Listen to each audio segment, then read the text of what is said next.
You're listening to ChooseFI Radio. The blueprint for financial independence lives here.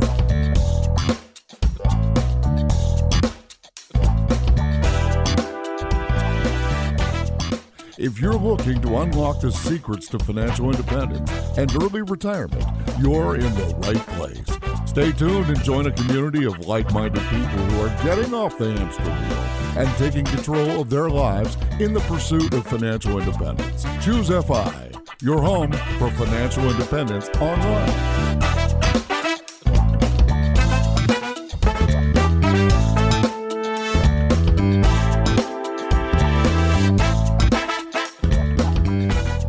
All right, everyone, today we are featuring Nick Loper, and we're going to be talking about 100 ways to make your first $1,000. And there's a couple reasons that I think this is going to be particularly valuable for people that are maybe at different stages on their path to financial independence. The one is looking at this through the lens of the crisis fund. We talk about this all the time, just in terms of like these building blocks to FI. When your finances are a dumpster fire, when your hair is on fire, maybe you're just trying to make it to the next paycheck, that $1,000 is breathing room. Conversely, if you can make $1,000, you can probably make $2,000 and $3,000 and $4,000. And the advice that I got growing up in terms of flexing entrepreneurial muscles as a teenager was just go mow lawns. That was literally all the ideas that my parents had to offer.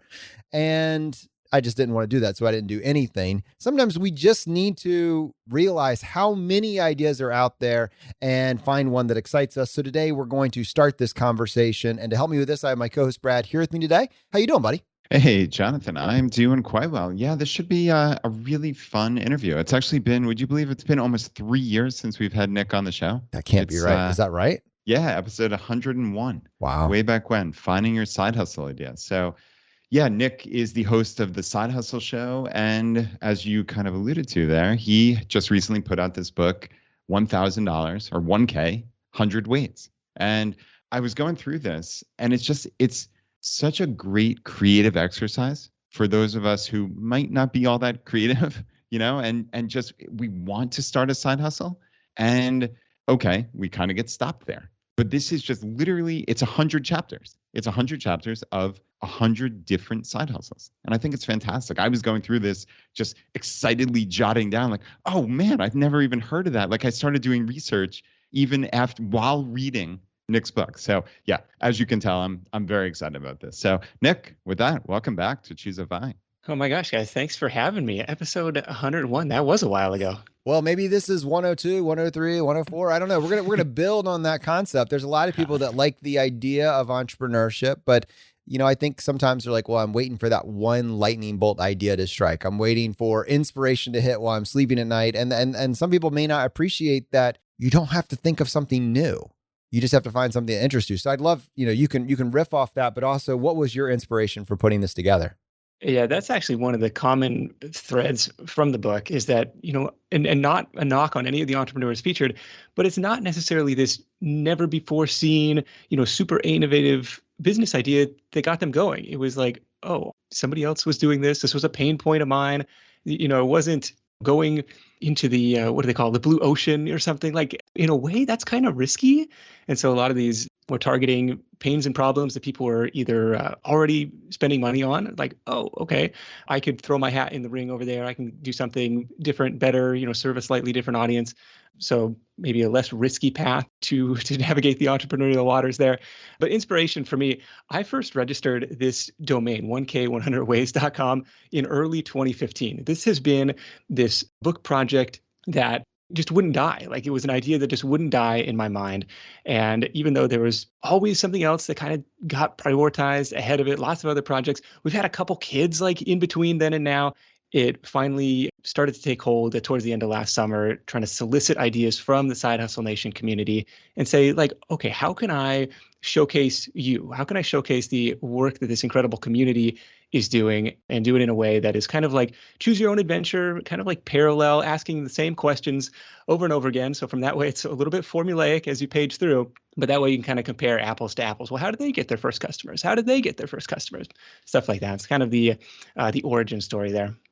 Yeah, Nick, I have to say, though, I like that formulaic method because it it gave me continuity as reading through it. So as just a reader, obviously I'm going through the book. I found that really enjoyable. It reminded me actually in a sense of Tim Ferriss's book, Tools of Titans and Tribe of Mentors, where he just asked the same questions over and over. But you could then look, in his case, he probably had like 20 or 30 questions, of which maybe a handful of them each guest answered. But in the back, there was a table of contents, and it was like, oh man, well, if I want to look up book recommendations, I can see these people. It was really neat. So I definitely appreciated that. But I wanted to ask about the $1,000. So what jumps out to you about $1,000 that you made it such a clear portion of the title here? Like, what resonated with you about $1,000?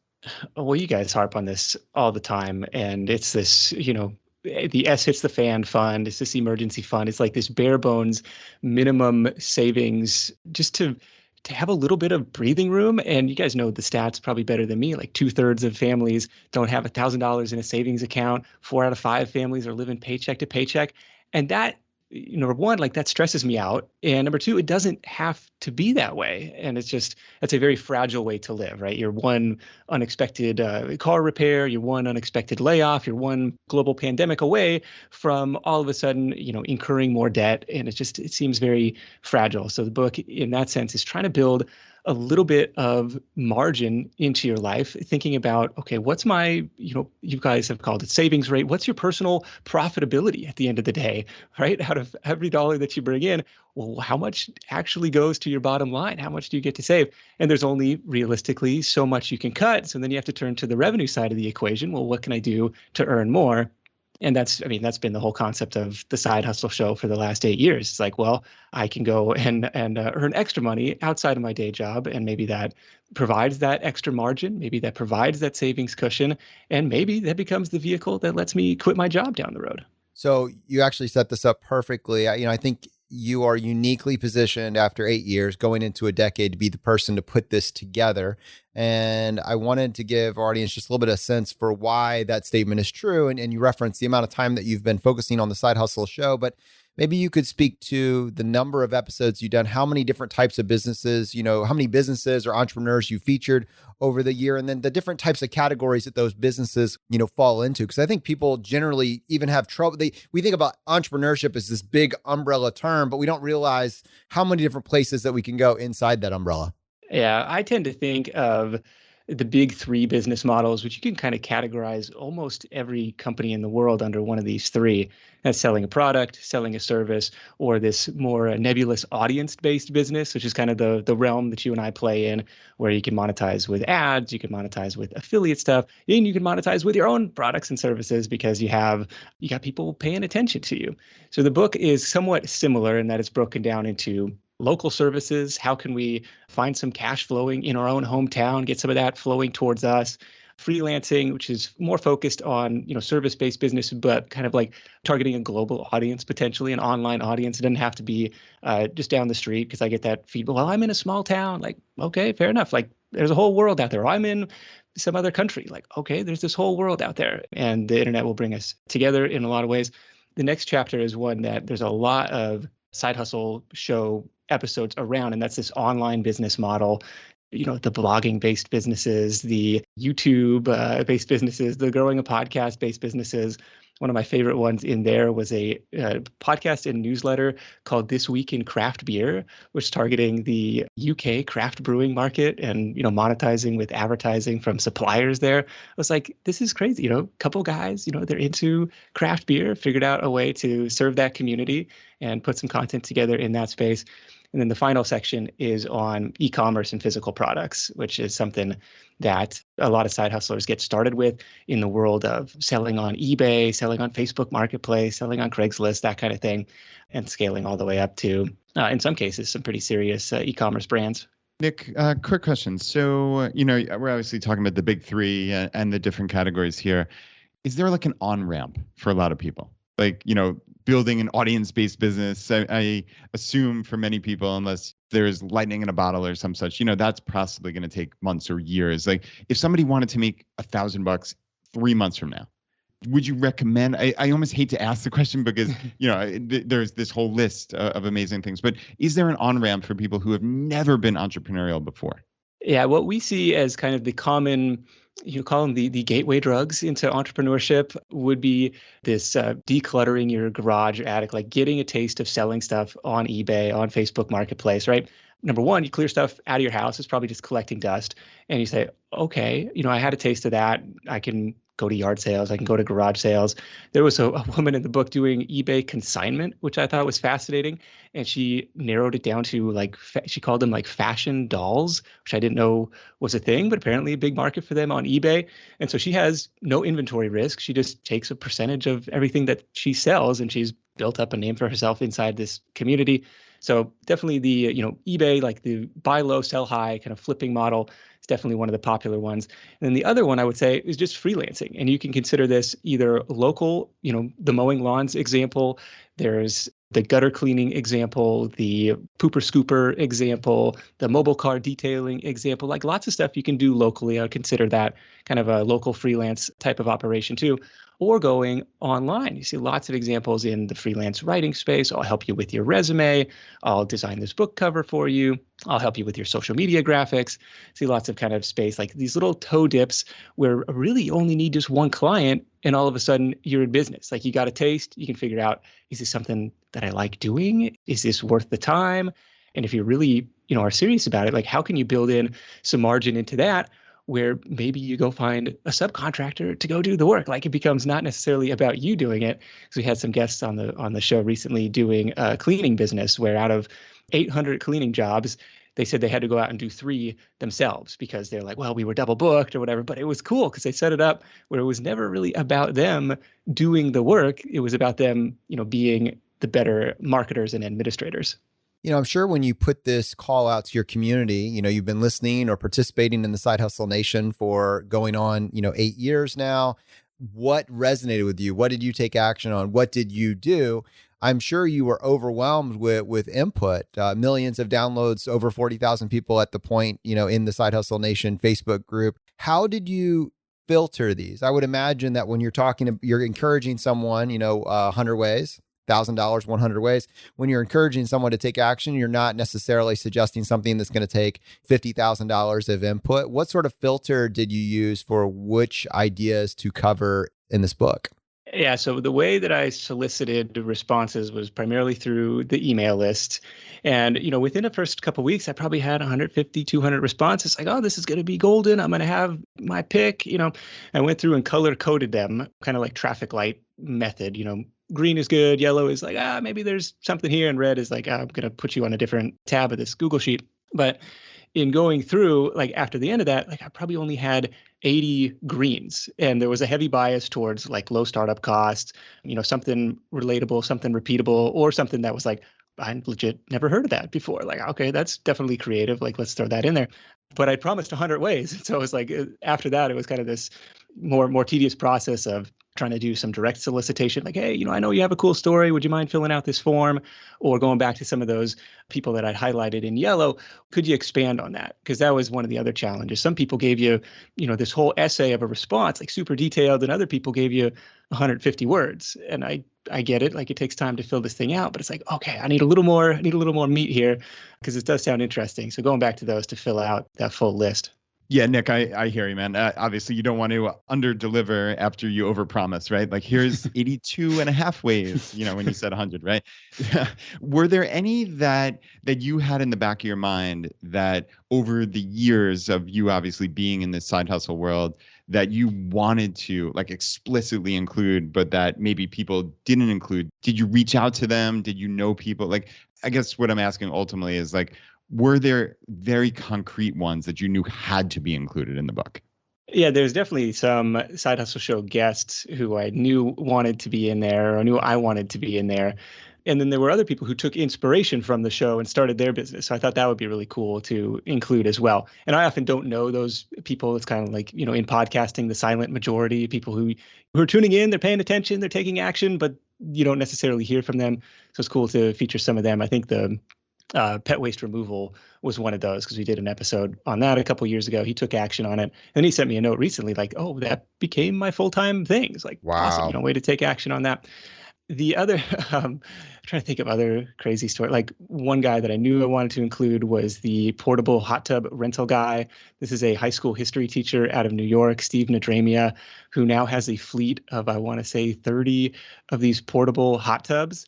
And I was like, Steve, where do you store these things? Like, how big is your backyard? And he's like, Nick, they're just always rented out. Like at most, we only have like 2 or 3 of these hanging around.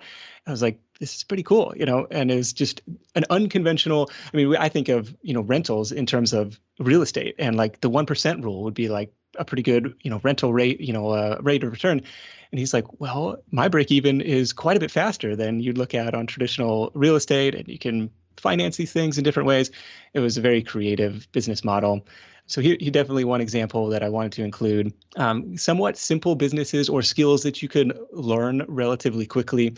Like we did another interview with a gentleman, Matt Rowell, who's got a knife sharpening business, and just, kind of self-taught on YouTube, practicing on his own knives, practicing on his family's knives, and now is doing $1,500 a month worth of knife sharpening, work in his community. And it's something that he, enjoys doing. So some examples like that were definitely ones that I knew or were hopeful that people would submit and kind of fill in the gaps in their stories.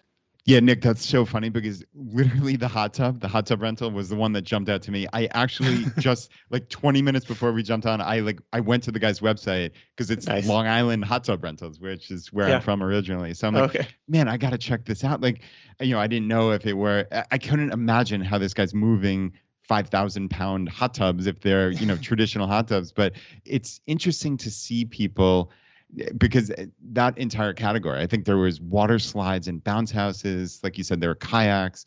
That to me was what jumped out as, okay, maybe I'm not personally at this point in my life going to trade my time for money, but maybe I have a couple extra $1,000 lying around. And, like you mentioned before, subcontracting, right? Like, hey, maybe if I purchased 30 hot tubs or 30 kayaks, where I have some money. I wouldn't start there. I'd start, 1 or 2 at a time. Well, sure. But yeah, my mind is freaking out. So yeah, I will defer to you. I'll shut up here in a second. But you know what I'm saying? Like if you've got a couple $1,000, like, hey, maybe you're not precluded from doing this and you don't have the time necessarily. Like there might be a way to have a side hustle. Like I would have, in a very limiting belief type manner, said, oh, this is not for me because I don't really want to give up my time. But man, bounce house rental. I know how I've rented bounce houses for my kids for their birthdays. You know how expensive they are.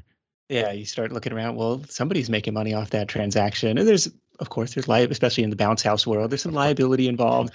I mean, he described, with the hot tub business, it's water and electricity, so there's some liability involved there too. But it's like, you figure out what you're doing. You do a couple practice runs first, but lots of inspiring stories for sure. Well, there's a couple things that came to mind. One is that while we are talking about ways to make $1,000, many of these, if not most or all of the ones listed, figured out how to make their first $1,000 and then kept going. Figured out how to, scale, improve, make more.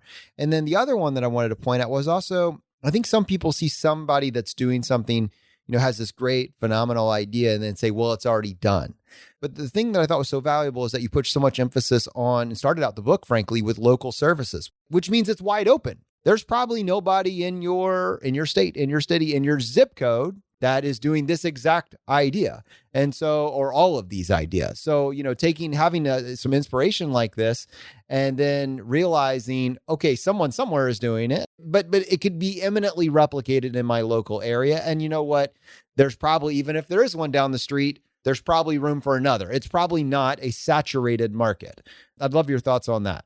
Yeah. And even if there are competing local players, especially in like the local home services arena, this is one of the business models that I'm most bullish on right now, just because the entrenched competition is still kind of behaving like it's, 1998. They see this super outdated website. If they have one at all, you'll see like, fax us for a quote type of stuff, where it's like, if you can be a better marketer and a better administrator with a little dose of modern, because it's like, think about your target customer is likely going to be millennial or, soon to be homeowners, where it's like, I'm used to Amazon Prime. I just want to hit the button. Just tell me the price.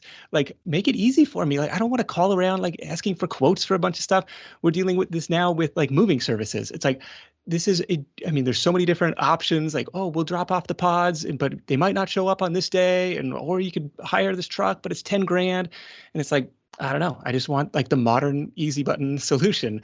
So if you can be that for people, I think there's a huge opportunity to play in this space.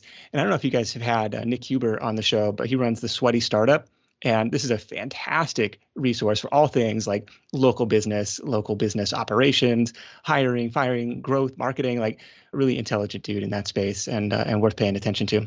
And yet, Nick, one thing in there that I really wanted to highlight was make it easy for me. That was your quote, right? Yes. Everybody, I mean, there's so much there, right? Like you think about a company, even like a CarMax. I mean, CarMax was a local company here in Richmond, Virginia, that turned into a Fortune 500 level company because they took something that's annoying and complex and just made it simple. There's no haggling over prices, right? Like this is simple. And like you said, in this day and age of Amazon, where we just want to click a button, right? We don't want to have to get 7 different estimates for a tiny little project, right? Just tell me what it costs. And there's so much there. Well, and when you add on to that, Brad, with all these ideas that you're mentioning, because we're talking about there's 100 ideas in here, and we just talked about local services, but while the first half of the questions, these questions, we're all asking them, how did you get the idea? How did you get started? The last 3 or 4 questions are, what mistakes or failures have you had along the way? If you were going to start over, what would you do differently? What's the best piece of advice you've received along the way? There's these type of questions. When you realize that every business has the same goal, it is to find more customers. It is to increase the conversion of your current audience. It's to marketing has similarities in every industry. That's where I'm going with this. When you realize that all these businesses and all these business owners, all these entrepreneurs have hit similar pain points despite the industry, and they're giving you, with the benefit of the hindsight, I wish I had put more emphasis here. I wish I had done this sooner.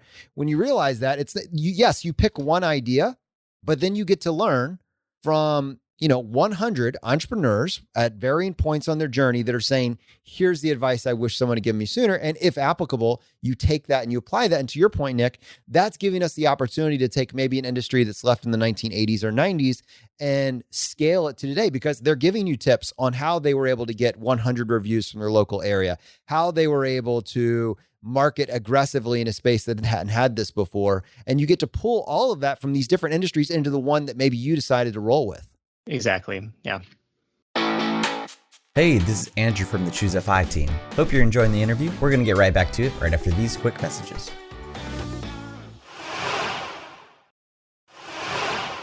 So Nick, I'd love to just spend a few minutes and talk about a few of the ideas in each category, just so people can kind of get a sense for what we're talking about here. And I thought maybe we could start with one that, I don't want to throw shade at this person, but it is not something that you would think about as a side hustle. And I guess the focus of this idea is making a great grilled cheese sandwich. Is that basically the idea? Like, I wonder if I can create a fantastic grilled cheese sandwich and sell it to people. Is it like, some people are like, well, I got to come up with the next Facebook. Other people are like, grilled cheese sandwiches. Can I make a business around this? You're contorting yourself here, Jonathan, to be nice to this. It's a cool sounding thing, but yeah, Nick, we'd love to hear that. Yeah, this was definitely one that stood out to me in that first pass through the results sheet that came back. And it was like, I'm a personal grilled cheese chef. And I was like, tell me more. Like, how does this work? So, started out as a thing. I think he had, spent $60 on the griddle and maybe his, first batch of ingredients, was doing this at college parties. People were raving about it. And then he was kind of like intentional about reaching out to the foodie scene in Chicago. And then they got connected with like the music and like hip hop producer scene in Chicago. And so now he's doing like private events with, his grilled cheese setup. And it's like, I don't think it's a day job replacing source of income, but he's got a decent Instagram following. I think it's that grilled cheese dude. Let's see if I can dig it up here. thegrilledcheesedude.com. He's got some actually pretty sweet looking merch with like, pulling the two halves of the sandwich together. I think it's a pretty cool brand that he's built. Yeah, and it's interesting to see, just even looking at this, the evolution, right? It said I started at college parties selling sandwiches for $4 each, and now it's evolved. Now it's a personal chef service, and now I charge $10 a sandwich and have a minimum order of 2. So it's funny, to see like how these things, and I suspect most, if not all of these businesses have evolved in some sense, right? And like you said, this guy's not setting the world on fire. It looks like he's earning about $1,000 a month, but that's not nothing, right? For a grilled cheese sandwich, that's amazing. Yeah, not too bad. I'm going to actually read just a couple of things that he shared with us in the book. What's the elevator pitch for your business? I'm a personal grilled cheese chef ready to serve at your next party. And then also down here, what he figured out about, sales or first revenue. He initially started, as you pointed out, at $4 each. Now he's charging $10 a sandwich and have a minimum order of 2. He's expanded into all these different industries. And then he breaks down the best ways that he's found to market his business and talking about how he was able to use Instagram hands down. And, that's for him. But what's very, very interesting is these outliers. Like, you have to run through a bunch of mediocre ideas before you hit a great one. Most of us don't. It's not that lightning strikes the very first time. It's you try a bunch of mediocre ideas, you find one that's working for you, and then you try to establish what the 80-20 is. But it's really hard to establish what the 80-20 is, where you're getting the best ROI for your time, if you don't have something to measure it against, if you have no data points. And so, just the fact that he can now say, hey, my best time and investment and energy is focused on my Instagram marketing is a massively valuable piece of information that he has based on trying other things that didn't work. Very true. I don't know if you guys have talked to Todd Tressiter on the show, but he runs a site called financialmentor.com. And he dropped this on the Side Hustle show a couple years ago. And he was talking about like the wealth equation or something. And it was like, kind of high level, but it was if you can keep your startup costs low, keep what you're putting at risk low. Maybe it's just your time. Maybe it's, a couple $100 startup cost, which I would be surprised if the median of all these stories in the book were any higher than that. Keep your startup costs low and your upside outsized. Like if you have some potential to scale 3, 5, 10 years down the road, it's only a matter of taking enough swings, because if you have one hit, it erases all of the losses from all the things you tried and didn't quite work out. And he's like, it just becomes a law of averages at that point, which I thought was just it was a really interesting soundbite, and I'm not doing him justice in explaining it here, but it was like, if you keep your downsides low and your upsides high, go take some at bats. Choosing what's next doesn't necessarily mean choosing what's forever when you're trying to just get off the side hustle sidelines.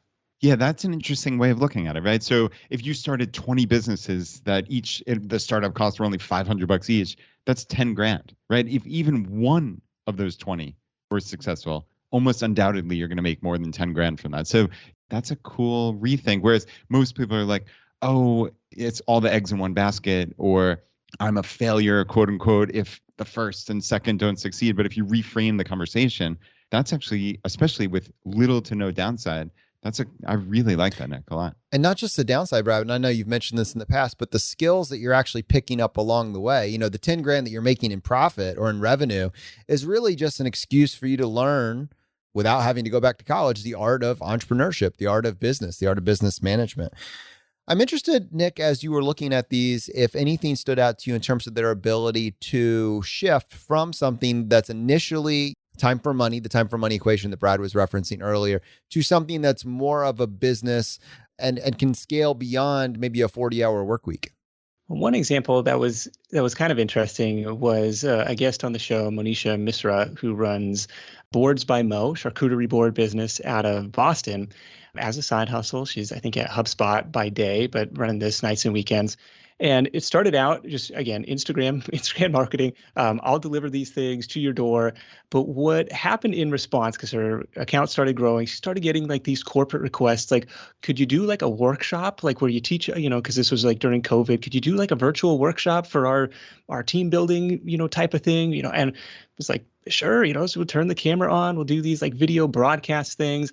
She's expanded into, catering and larger events and like weddings versus just doing these one-on-one deliveries. She's brought on other team members to help with like this, commercial kitchen production and even some of these like virtual training programs.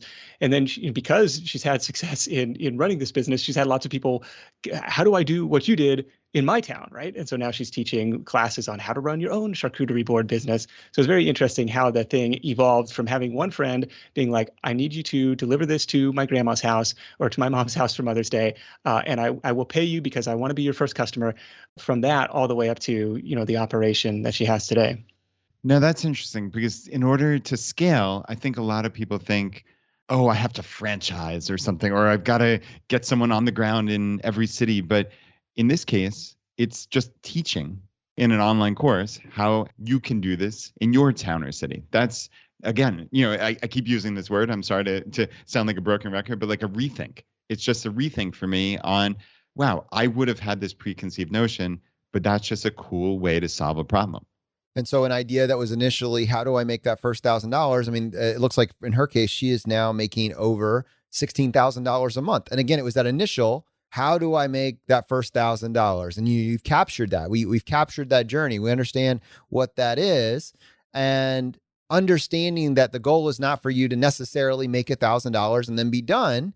It's you're building a skill set. You're understanding that, yes, you are filling a demand of the market. You're filling a need that the market has, but then you're also learning all of the marketing business management side that goes behind that. And it follows you into everything else that you do afterwards, which is why I think, although the idea is important, and I love that the ideas are here, don't miss the value in these entrepreneurs saying, here's what moved the needle for me. Here's the advice that I wish that I had gotten sooner.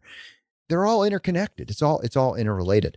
So one thing that you mentioned was teaching just in general. And right now, we're in this really interesting period of time where it seems like a lot of stuff has gone virtual, and education is really in flux with how we're receiving that education. A lot of it seems to be a shift to online. What opportunities does that present for individuals that are looking for it?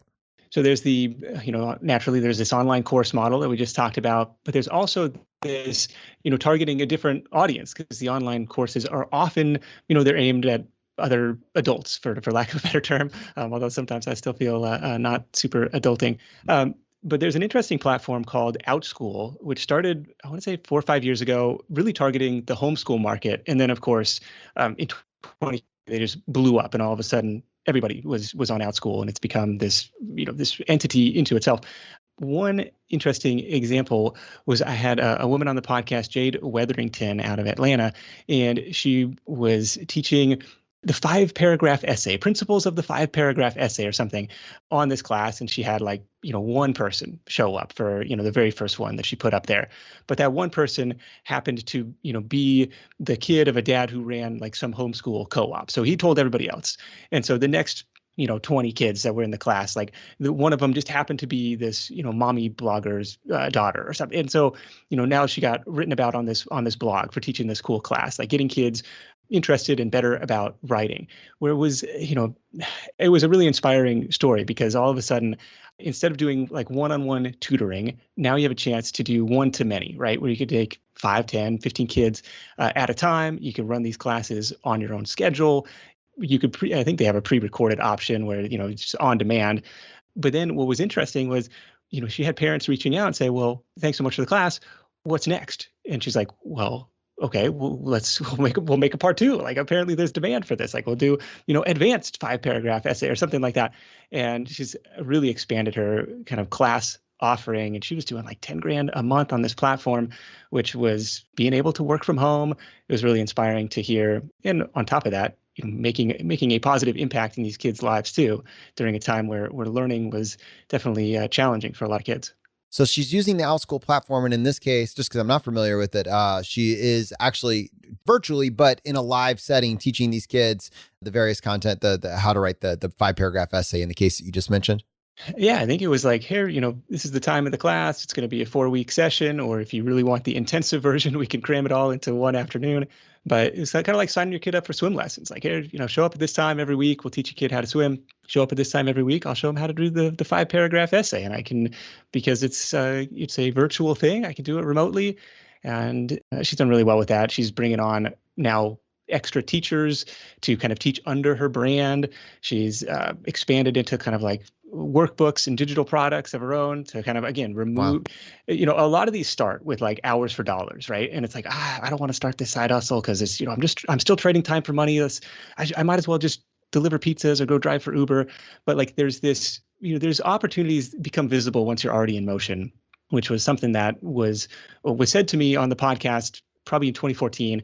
And I kind of dismissed it as hippy dippy advice, but it was since then I have seen it to be true over and over and over again, where okay, once you're started, you meet some people or you have this conversation and this idea strikes, and it just kind of leads to the next thing and the next thing. And you find these opportunities. Nick, I love that, this can still be trading time for money, but maybe just more money per hour than you've ever earned before. right? Sure. Like, sure, it's easy to say I'm going to go deliver pizzas, but I'm thinking about a online fitness class that I took, in the midst of April 2020. I think I paid $5 for it. And it was the same thing. It was an actual live instructor. There were 25 of us or thereabouts. So she earned $125 for that 1 hour. It was maybe 45 minutes. And it was like, wow, this is brilliant. Because for me, it was a steal at $5 for a class. And, she would invariably, throughout the 45 minutes call out each of our names. So it felt like a real class. Yeah. And someone's watching. It was a really cool thing. I just thought it was brilliant. And I mean, she could do a couple of those a day. That's a really darn good salary, Yeah.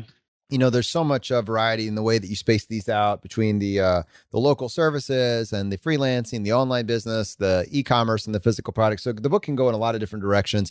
But I want to tell you about a conversation that I had with my wife, and I want to let you make it sound a little bit less crazy because I know it was inspired by you.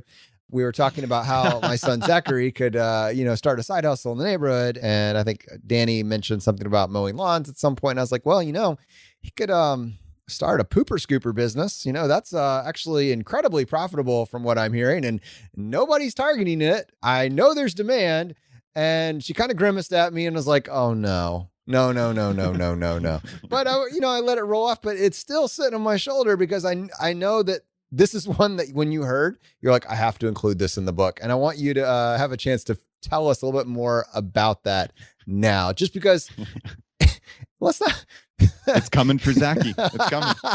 Yeah, well, especially with a kid, operating lawn equipment, like I'd be worried about them like chopping their foot off, and depending on how old they are. But definitely, and I actually want to go back to the lawn mowing thing after this. But the pooper scooper business is a fascinating one because where it was first presented to me was a woman in Michigan out in her backyard cleaning up after her own dogs, thinking, this kind of sucks. But that's one of the business model generation or business idea generation frameworks that I recommend is like this what sucks notebook or this, you open a notes app on your phone, put yourself in pessimistic mode for a day or a week and just think, what sucks? And it was for her, it was like, if this is a pain point for me, it's probably a pain point for other people too. So she went out and sold it in these like local community Facebook groups.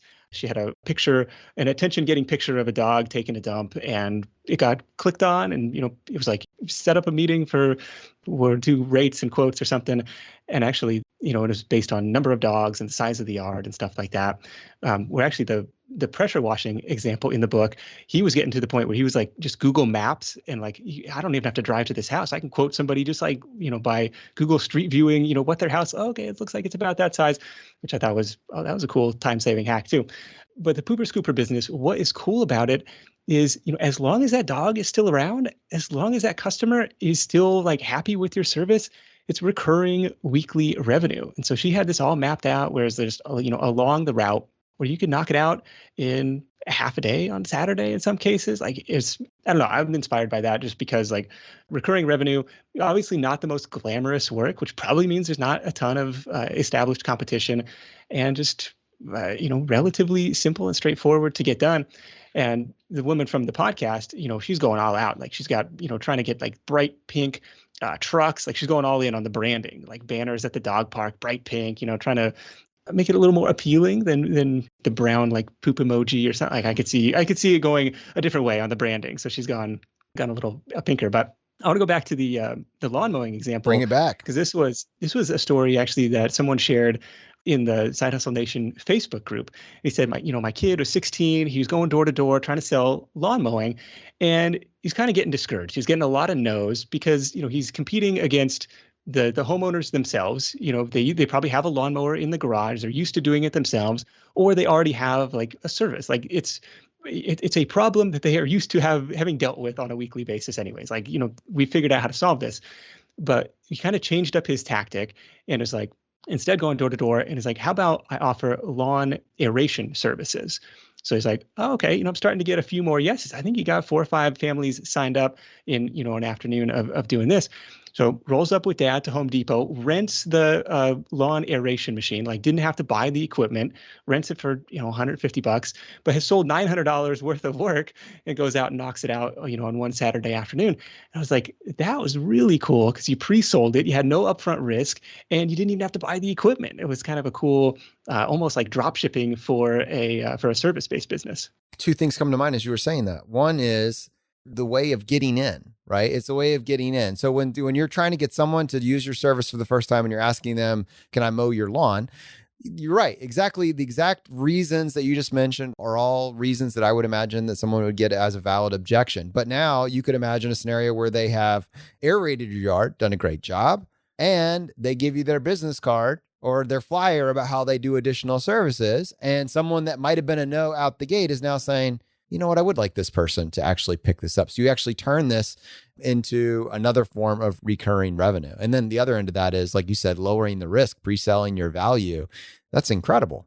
And yeah, just hearing about him going door to door and getting discouraged, that resonates with me. The actual selling part. And maybe my favorite question that you asked each of these entrepreneurs was, what are the best ways you've found to market your business? Right. And it was just cool to see, because again, to your point from maybe 5-10 minutes ago, which was when you get all of these ideas that, they're just percolating in your head, right? And maybe you're making connections in ways that you might not otherwise think of. And that's why something like this, you're reading through 100 different businesses and their exact ways they've found to market. And in this case, you have 30, it looks like about 30 local businesses who are talking about, hey, this worked for me in my local area. Well, maybe that precise one might not work for me, but undoubtedly, regardless of where I live, one or more of these local ideas are going to work. Did anything jump out to you in terms of that local marketing? Did one or two things jump out as like, wow, that was a really novel idea?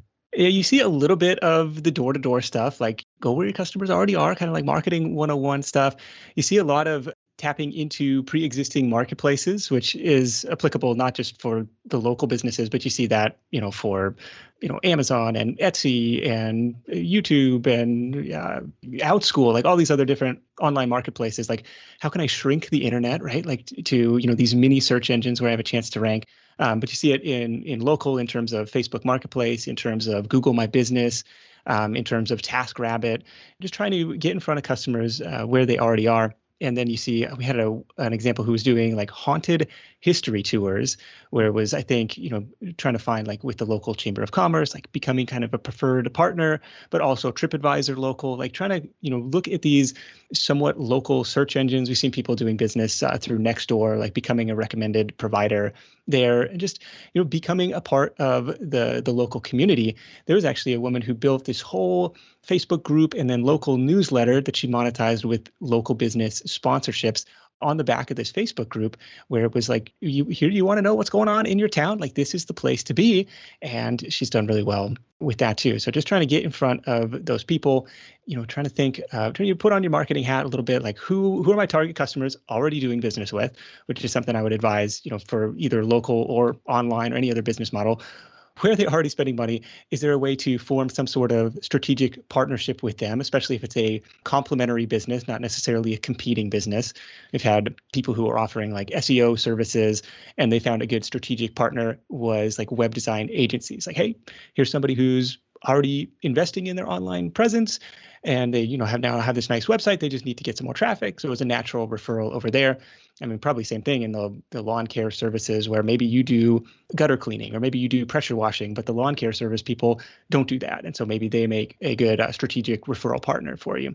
So those are kind of the marketing methods that tended to pop up over and over again. One other one that I know that I've heard on your show before, and I'm positive it got featured in the book, was the mobile notary. And I think this is one that people probably haven't heard of or don't appreciate what the earning potential is, but I'd love for you to kind of share it just as an idea with people, because I think it is such an outlier in the time for money space. Yeah, this is definitely one that I hear a surprising amount of positive response to, where it's kind of, we put this episode out there like, oh, this is kind of a niche thing. I don't know how many people are going to be interested in it, but Tons of people apparently have been interested in this. So you're a mobile notary loan signing agent. So you have to get your notary license in your state, which fees vary by state. You want to make sure you're in an escrow state, not an attorney state, because that matters. If you have to go when you do your closing, like when I bought my place in Georgia, when I lived over there, like I had to go to the attorney's office. Like I don't think that's a great place to do that. But the majority of states are escrow states. So a couple caveats there. But you go to somebody's house in most cases, or you meet at a Starbucks and you walk them through this giant pile of paperwork that you got to sign when you buy a house. And I think somebody's coming over to our house this week. Like we're going to go through this. I hope to talk to this person about their notary signing business. Maybe it's their side hustle. But for that appointment, you're earning $75 to $150. And yes, there's travel time. Yes, you got to print out this stuff. Yes, you really need to have an attention to detail because it's legal documents. You don't want to screw that stuff up. But it's also all learnable skills. It's not necessarily rocket science. And we've seen people doing, anywhere from $1,000 a month, like very part-time, to $5-10 grand a month, like with the refinancing boom that's been going on, with the real estate boom that's been going on right now. Some people are posting crazy numbers in this space. It's really kind of inspiring to see the domino effect of people taking action from an episode that I almost didn't air because I was like, I don't know this seems so random. Like it's like, watching people sign contracts. Like that sounds super boring to me, but people have been into it. All right. So we tried to cover a bunch of ideas. We didn't cover all the ideas. There are 100 ways to make that $1,000. It's a great manual. It's a source of inspiration for those of you that feel stuck, but just have that itch, that entrepreneurial itch, and you just want to try something. You want to do it in a low risk way with the return. And there's so many lessons to be gleaned from it. Nick, just as we kind of start to wrap the episode, I'm curious, as you put the manual together, as you finished it, and you've now had the benefit of curating and putting these 100 ideas together, did you have any surprising takeaways? Any final thoughts that, as a result of compiling this, you came to a decision or a conclusion about that maybe you didn't before you wrote it? Well, one interesting one, because we asked everybody, what mistakes did you make along the way? Like, what would you do differently if you had to start over? And the most common response was kind of surprising. The most common response was, I wish I'd started sooner. And that was really telling because it parallels the advice that a ton of Side Hustle Show guests, they say, just start, which is super frustrating advice to people who don't have an idea what to start. Just start. That's what everybody says. And I read some article on LinkedIn too, where they asked, all these, famous entrepreneurs, their advice, just start. So everybody says this kind of same thing. I wish I'd started earlier. Just do it. And so the next logical thing is it truthfully does not matter what you start. It just matters that you get in motion because then physics starts to take effect, right? I don't know which Newton's law it is, but an object in motion stays in motion. One of those three, take your pick. An entrepreneur in motion stays in motion. And so the most important act that you can do is just picking something. It doesn't mean that's the idea that you're married to for the rest of your life, but it gets you in the game. And that's probably the most important thing. And that was kind of one of the most surprising pieces of, I guess, common threads that I found throughout the book. All right. So Nick, I would imagine that this domain that you've been sitting on since 2015 is probably going to come into play here. If people are interested in picking up a copy of this wonderful book, what is the best way for them to find it? Well, yes, sir. We're putting it to good use. You can find it at 1k100ways.com, and that'll get you over to Amazon. I think it'll redirect magically to the correct Amazon store based on your location if you're international, but 1k100ways.com. And I tell you what, if I'm going to tack on one additional question, we've certainly talked about your show many times over the last 4 years, but if someone is listening to this and maybe they're looking at this, really dense backlog of Side Hustle Nation shows spread out over 8 years, where would you recommend that they start? They just want to dig into your community, into your ecosystem. What's the best way for someone to find out more and follow a little bit more of what you're doing at the Side Hustle Show? You bet. So if you hit sidehustlenation.com/podcast, I have got a kind of curated greatest hits playlist there. It's a Spotify playlist that people would be a good intro point. Here's 10 or 15 of the episodes that are the most popular, or just some personal favorites that would be worth tuning into. All right, Nick, thanks so much for coming on the show, man. You bet. All right, everyone. I think that's great advice. I think it's great advice for all of us. If there's something that you've been on the fence about doing, whether it's entrepreneurship, whether it's doing better with your finances, whether it's salary negotiation or switching careers, the common takeaway here is I wish I had started sooner. So let's not let perfect get in the way of just getting started. Let's get started. The fire is spreading, my friends. We'll see you next time as we continue to go down the road less traveled.